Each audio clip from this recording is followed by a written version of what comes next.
kita bicara insyaallah tentang pembagian sifat atau cara ucap huruf Arab, ya, taqsimu sifatil hurufil arabiyyah.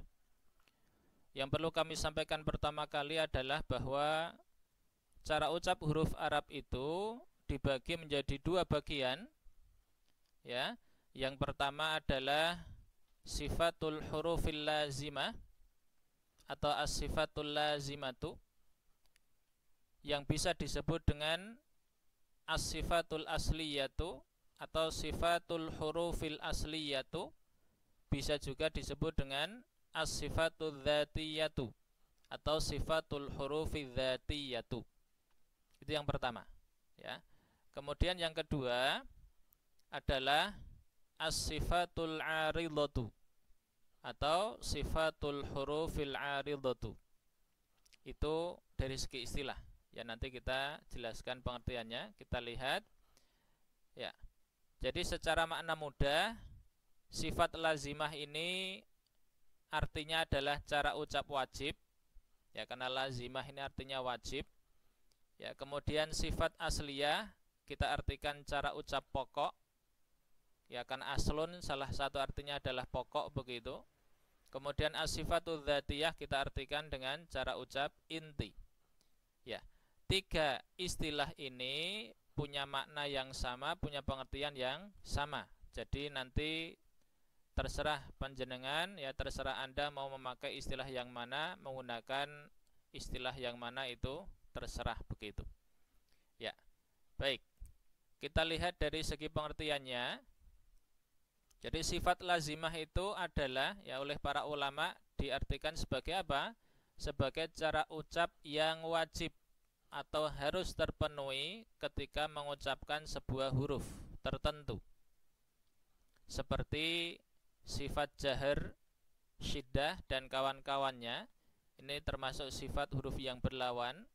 Nanti kita sampaikan di bawah ini, ya. Seperti juga sofir, inhiraf dan kawan-kawannya. Ini termasuk sifat huruf yang tidak berlawan, begitu. Ya. Langsung lanjut ke bawahnya dulu. Jadi sifat lazimah ini masih dibagi menjadi dua kelompok lagi, yakni sifatul lahal diddun dan sifatul laisa lahal diddun. Ini kadang disebut dengan sifatun mutadaddah. Ini sering disebut dengan sifatun ghairu mutadaddah. Ya, itu juga boleh dua-duanya. Jadi nggak usah bingung, begitu. Nah, arti dari sifatul lahal diddun adalah cara ucap yang berlawan, mempunyai lawan. Kemudian sifatul laisa lahal diddun adalah cara ucap yang tidak mempunyai lawan atau tak berlawan. Itu pembagian dari sifat lazimah, ya. Sekarang kita lanjut ke pengertian dari sifat aridhah. Ya. Sifat aridhah ini oleh para ulama dimaknai kurang lebih, ya, sebagaimana yang kami pahami adalah cara ucap yang berfungsi sebagai penyempurna yang muncul sebagai dampak atau akibat dari dua hal, ya, dua kondisi, yakni yang pertama adalah dampak dari pengucapan huruf atau pengucapan atau penunaian cara ucap pokok tertentu yang sudah sempurna. Ya, jadi ketika kita mengucapkan sifat huruf tertentu atau cara ucap pokok huruf tertentu, itu nanti akan punya dampak bacaan lagi, begitu.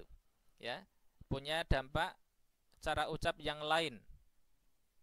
Yaitu apa? Contohnya yang paling mudah adalah sifat isti'la. Itu kalau ditunaikan dengan sempurna, maka nanti dia akan melahirkan sebuah sifat aridhah yang bernama tafkhim, ya, bacaan tebal. Kemudian sifat istifal ketika ditunaikan dengan baik, maka dia akan melahirkan apa? Melahirkan dampak berupa cara ucap namanya tarqiq, ya, bacaan tipis. Begitu seterusnya. Kemudian kondisi yang kedua yang mempengaruhi munculnya sifat aridhah ini adalah ketika dua huruf itu bertemu. Ya, dua huruf bertemu. Makanya nanti akhirnya ada istilah idgham, ya. Mungkin yang pertama izhar begitu, kemudian ada iqlab dan seterusnya. Kalau umpamanya dilanjutkan lagi, akhirnya nanti muncul hukum-hukum tertentu yang sudah kita kenal, ya. Contohnya idgham bi gunnah, izhar syafawi, ya, idgham qamari, ya, kurang lebih seperti itu. Kemudian yang jadi catatan selanjutnya itu adalah bahwa sifat aridhah ini sering juga disebut dengan mustahaqqul harfi. Ya, dengan pengertian yang sama tentunya. Ya, itu jadi nama lainnya adalah mustahaqqul harfi. Kemudian sifat lazimah ini, ya, ketika dia digabungkan, ya, atau bersama begitu dengan bab makharijil huruf, maka keduanya itu termasuk haqqul harfi. Ya, haknya huruf. Jadi memang harus ditunaikan begitu. Sebagaimana hak manusia, hak sesama muslim, ya harus ditunaikan. Ya, itu catatan pertama. Kemudian yang selanjutnya lagi adalah bahwa pada sifat lazimah tadi dalam pengertiannya ada kata wajib, ya, atau harus. Maknanya apa? Maknanya adalah jika sifat itu tidak ditunaikan, maka bisa merubah esensi atau inti dari suatu huruf, sehingga bisa berubah menjadi huruf yang lain. Ya, konsekuensinya seperti itu ketika memang sifat yang lazimah ini hilang, ya, atau terkurangi. Kalau terkurangi akhirnya nanti pengucapannya pun tidak sempurna. Sedangkan sifat aridhah tadi pada pengertiannya itu ada, kita sebutkan apa? Bahwa cara ucap jenis ini itu punya fungsi sebagai penyempurna. Ya, penyempurna dari sifat lazimah. Kenapa kok itu hanya dikatakan sebagai penyempurna?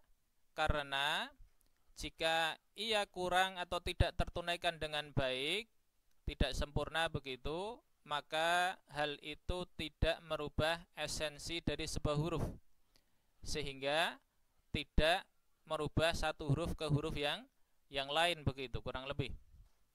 Nah, inti atau esensi huruf tadi itu sering disebut dengan dzatul harfi.